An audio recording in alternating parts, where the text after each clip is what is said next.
پتا چلے کہ جب مولا علی کی شہادت ہوئی تو کیا حالات تھے امام حسن کے سامنے.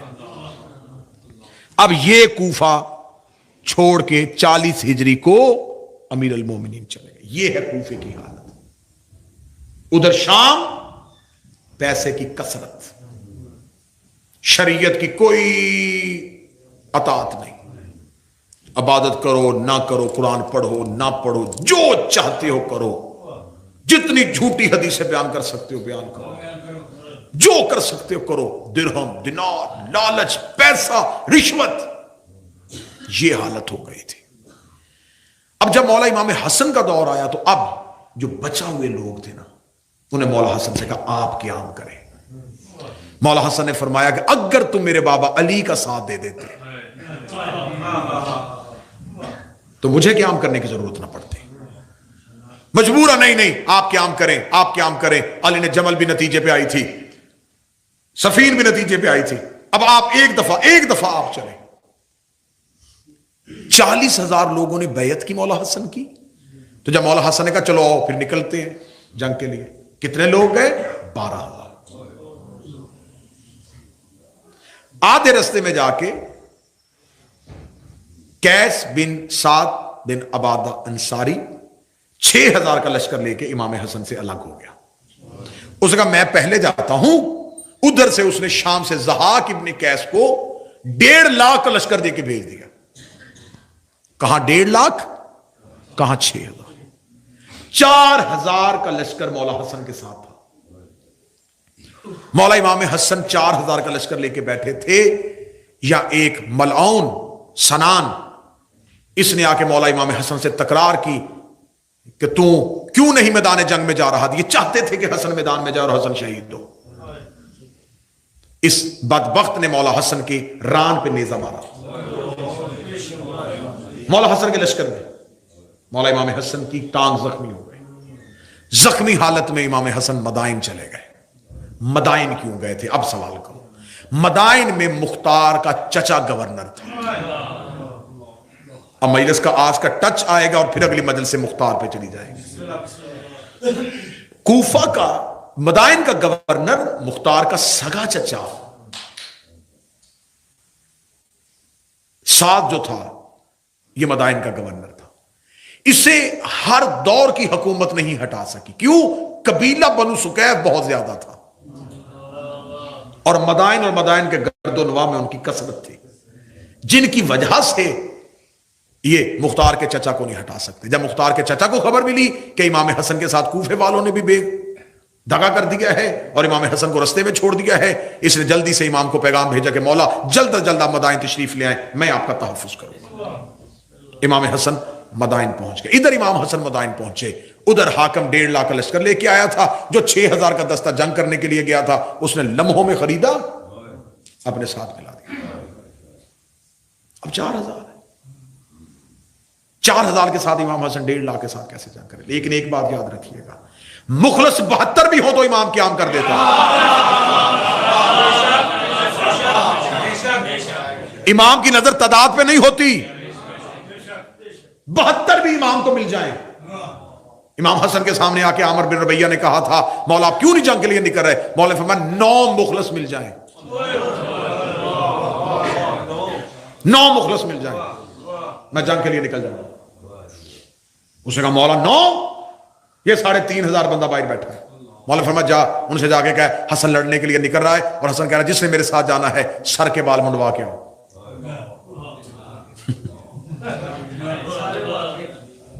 یہ خدا حج پہ انسان کو احکامات دیتا ہے نا، یہ خدا انسان کی شکل تبدیل نہیں کرتا، دیکھنا چاہتا ہے کہ بندہ کتنا میری اطاعت میں ہے. کیونکہ انسانی فطرت ہے، یہ انسان کے لیے مشکل ترین فیصلہ ہے. جب امام حسن نے کہا نا جا عامر بن ربیہ سے جا لے کے آ، تو واپس آیا تو اپنا ہی سر منڈا ہوا تھا. آ کے کہنے لگا مولا میرے علاوہ کوئی یہ کام کرنے کو تیار نہیں. امام نے کہا تیرے جیسے 9 ہوں میں قیام کروں. دوسری بات ذہن میں رکھیے گا، امام کی نظر جنگ پہ نہیں ہوتی، جنگ کے بعد نکلنے والے نتیجے پہ ہوتی. بس یہ آج کی مجلس کا سب سے قیمتی جملہ ہے. امام کی نظر جنگ پہ نہیں ہوتی، جنگ کے بعد نکلنے والے نتیجے پہ ہوتے ہیں. امام کو پتا تھا کہ میں لڑا بھی دوں لشکر، نتیجہ آخر کیا نکلے گا۔ امام اگر وہ نتیجہ جنگ کرنے کے بغیر نکل رہا تھا تو امام نے کہا کہ اب جنگ نہیں ہوگی۔ کیوں؟ انہوں نے ادھر سے کاغذ قلم بھیج دیا تھا مہر لگا کے، حسن کو مرضی کی شرطیں لکھ۔ اب دیکھیے یہ میں نے اتنے دن ہو گئے، تیسرا دن ہے سازشیں سناتے ہوئے۔ اب اگر امام حسن کاغذ قلم واپس بھیج دیتے نا، آج مورخ لکھ دیتا وہ رضامند تھے جی، انہوں نے تو کاغذ قلم بھی بھیج دیا تھا، وہ تو بالکل نہیں آنا چاہتے تھے۔ امام حسن نے کیا کیا؟ امام حسن نے کہا لاؤ کاغذ قلم، اب میرے بادشاہ کی جنگ شروع ہونے لگی۔ ڈاکٹر صاحب تشریف فرما، میں ان کی موجودگی کا فائدہ لوں۔ کوئی بندہ ڈاکٹر کے پاس جائے اور جا کے کہے کہ جناب مجھے بیماری ہے، وہ تشخیص کرے، تشخیص کرنے کے بعد دوا لکھ دیتا ہے، اس کے ہاتھ پکڑا تھا دوا استعمال کر۔ وہ کاغذ والی دوا کافی دیر استعمال کرتا ہے، افاقہ نہیں ہوتا، واپس آ کے کہتا کہ مجھے افاقہ نہیں ہو رہا۔ وہ دوبارہ دیکھنے کے بعد کہتے ہیں کہ نہیں، مرض بڑھ گیا ہے، اب آپریشن کرنا پڑے گا۔ قصور ڈاکٹر کا نہیں، مرض مختصر ہو تو دوا لکھی جاتی ہے، مرض بڑھ جائے تو آپریشن ہوتا ہے۔ آپ نہیں سمجھ سکے، میں جملہ ریپیٹ کرنے لگا، مرض مختصر ہو تو دوا لکھی جاتی ہے، مرض بڑھ جائے تو آپریشن ہوتا ہے۔ حسن کے دور میں مرض مختصر تھا، شرطوں والی دعا لکھ دی۔ کربلا میں بڑھ گیا تھا، حسین مشن کے لیے آ گیا۔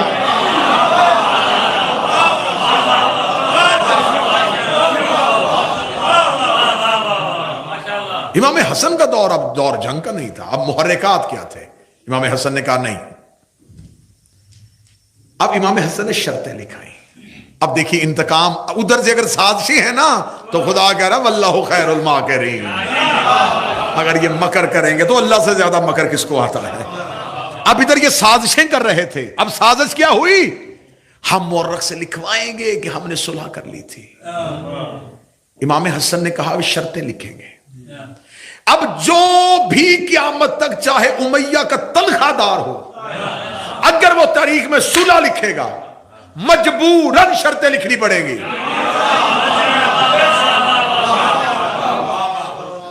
وہ یہ نہیں لکھے گا صلح ہو گئی، وہ لکھے گا شرائط پر صلح ہو۔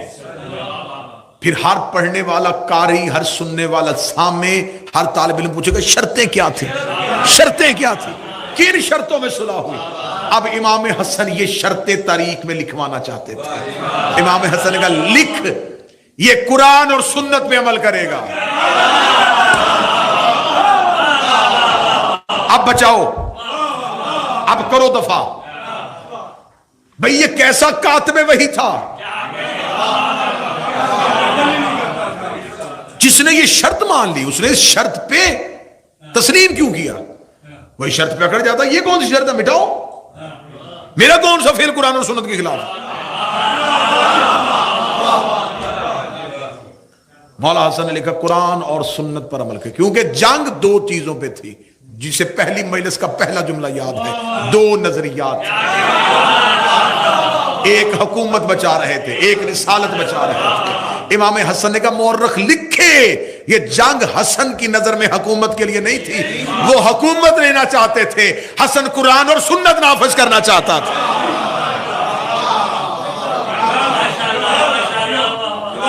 آج کے بعد قرآن اور سنت پہ عمل ہوگا۔ اب جسے کل والی مجلس یاد ہے، مولا علی کے سامنے آ کے کہا تھا دو شرطیں، یہ علی کی جیت تھی، حسن کے دور میں آ کے شرط ایک رہ گئی، صرف قرآن اور سنت۔ حسن نے اپنے آپ کو خلیفہ بلا فصل کر لیا، جیسے علی نے شرط نہ مان کے خود کو خلیفہ بلا فصل کیا۔ مولا حسن نے کہا قرآن اور سنت پر عمل ہوگا، اس نے کہا قرآن اور سنت پر عمل کریں گے۔ دیکھیں کتنی آسانیاں کر دی ہیں تمہارے امام نے تمہارے لیے۔ مولا نے دوسری شرط لکھی، کوئی بھی تمہارا تنخواہ دار خطیب ممبر پہ میرے بابا پہ تبرہ نہیں کرے گا. سنیے گا آج کی گفتگو یہیں پہ رک جائے گی. اگر مولا حسن یہ شرط نہ لکھواتے مجھے حسین کی قسم جیسے امت بڑے بڑے ظلم پی گئی ہے نا, بی بی کے گھر آگ لگی نہیں تھی, رسول کو کاغذ قلم کا انکار ہوا ہی نہیں تھا, آج یہ بھی کہہ دیتے کوئی تبرہ نہیں ہوتا تھا. حسن نے شرط لکھوائی کہ نہیں ہوگا. اگر نہیں ہوتا تھا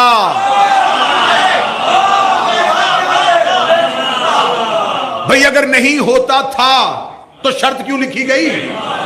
شرط بتا رہی ہے ہوتا تھا. تو حسن کو اب شرط کے بعد والے حالات نہیں, حسن پچھلا پردہ اٹھا رہا تھا تاکہ مورخ لکھے پیچھے ان کا کردار کیا کیا تھا. نتیجہ دیکھیں, جنگ ہو رہی ہے, نتیجہ چاہیے تھا نا. حسن نتیجہ نکال رہے ہیں. حسن لڑنے کے بعد کیا فیصلہ ہونا تھا کہ ہم نے اس لیے مارا ہے کہ یہ قرآن پہ عمل نہیں کرتا تھا, ہم نے اس لیے لشکر لے کے یہ سنت پہ عمل نہیں کرتا تھا, ہم اس لیے جنگ کر رہے تھے کہ میرے بابا علی کے خلاف بولتا تھا. حسن نے دونوں شرطیں اس کے دستخط کے ساتھ لکھوائی.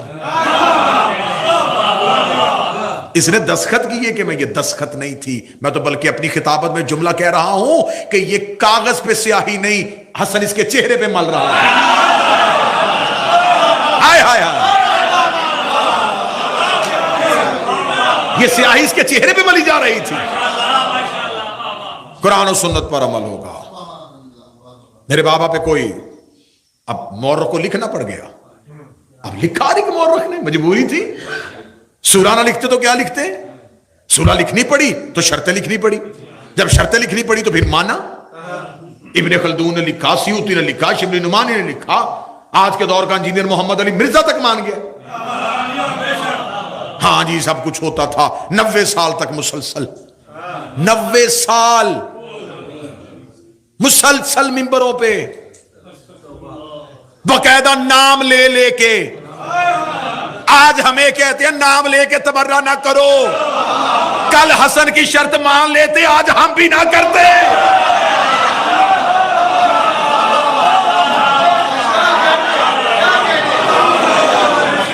آج ہمیں کہہ رہے ہو اتحاد, بھئی آج ہمیں کہہ رہے ہو اتحاد بین المسلمین, آج ہمیں کہہ رہے ہو ضابطہ اخلاق بناؤ, آج ہمیں کہہ رہے ہو یہ طے ہونا چاہیے. تو یہ سب کچھ جب صدیوں پہلے حسن طے کر رہے تھے تب مان لیتے, آج کسی ممبر سے تبرہ نہ پڑھا جاتا. تو اگر تب نہیں مانا گیا, اگر تم نے حسن کی نہیں مانی تو ہم تیرے ملا کے کہنے پہ عقیدہ چھوڑ دیں. جب حسن اتحاد بین المسلمین کا فارمولہ دیا تھا, لے لو حکومت, یہ ممبر پہ تبرہ نہ کرنا, تم نے شرط نہیں مانی, تم نے 90 سال خلافت لینے کے بعد بھی تبرہ بند نہیں کیا. تم نے اپنی کتابوں میں لکھا ہے یا تو دریا میں بہا دو, پھاڑ دو ساری کتابیں, نہ نسلیں پڑھے نہ حقیقتوں کا پتہ چلے. عمر بن عبدالعزیز نے اپنے دور میں آ کے بند کیا. تو عمر بن عبدالعزیز تک جتنے بھی بادشاہ آئے, اگر انہوں نے اسے بند نہیں کیا تو اس کا مطلب ہے انہوں نے حسن کی شرط نہیں مانی. اور میں نے کل کہا تھا کہ شرط ناقص ہو جائے خلافت ناقص ہو جاتی ہے. 3 دن کی محنت کا اجر مجھے دے دینا. یہ باپ اور بیٹے کی جنگ تھی کہ باپ نے پچھلی خلافتیں معطل کی تھی, بیٹے نے اگلی معطل کی.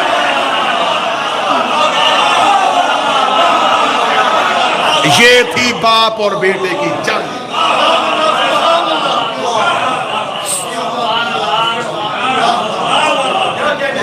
باپ نے پچھلی معطل کی تھی. اسے کہتے ہیں حکمت امام, اسے کہتے ہیں تدبر الہی, اسے کہتے ہیں انتقام قدرت. تو اگر جب امام حسن نے کہا تھا اگر ممبروں پہ علی پہ تبرہ ہوتا رہا ہے تو حضور جو گیند دیوار پہ ماری جائے وہ واپس آتی ہے. صدائے باز گشت و گونجتی ہے, عمل کا رد عمل تو ہوتا ہے. اب برداشت کرو, 90 سال ہم نے بھی کیا تم نے علی جیسے امیر المومنین، لیکن وہ امام تھے، وہ حکمت امام تھی۔ امام حسن کے سامنے کھڑا ہو کے ایک بندہ مولا علی کو گالیاں دے رہا تھا، سامنے کھڑا ہو۔ جب وہ گالیاں دے کے چپ ہو گیا نا، مولا حسن دے کے کہتے پیاس لگی پانی پلاؤں، بھوکا ہے کھانا دوں۔ وہ مولا حسن کی طرف دیکھ رہے، مولا کہتے مدینے میں رہنے کی جگہ نہیں، بستر دوں، گھر جانے کے لیے سواری نہیں ہے، سواری دوں، تیرے پاس کوئی زیادہ راہ نہیں ہے، تجھے زیادہ راہ دوں۔ ابھی تک تو یہ صرف دیکھ رہا تھا کہ شاید حسن مجھے حکمت سے گھیر رہا ہے، اگلی سطر پہ امامت نے اپنی شان دکھا دی۔ دیکھ رہے تیرے پاس معافی مانگنے کا وقت نہیں، تیرے حصے کی معافی میں مانگوں، قدموں میں گر گیا۔ کہنے لگا کیا شان امامت ہے؟ مولا نے فرمایا مجھے خبر ہے تم کو میرے بابا سے دشمنی صرف شام کے درہم و دینار کے لالچ نے پیدا کی ہے۔ حسن کی آواز ہے درہم و دینار ختم ہو جائیں گے، اس سے نفرت کر رہے ہو جس کا قرآن میں اللہ نے محبت کا حکم۔ بیٹھ گیا قدموں میں، کہنے لگا پھر آج کے بعد آپ ہی کی غلامی کروں گا۔ یہ شان امامت تھی۔ ہر دور میں ہر دور کے امام کو مظلوم رکھا گیا،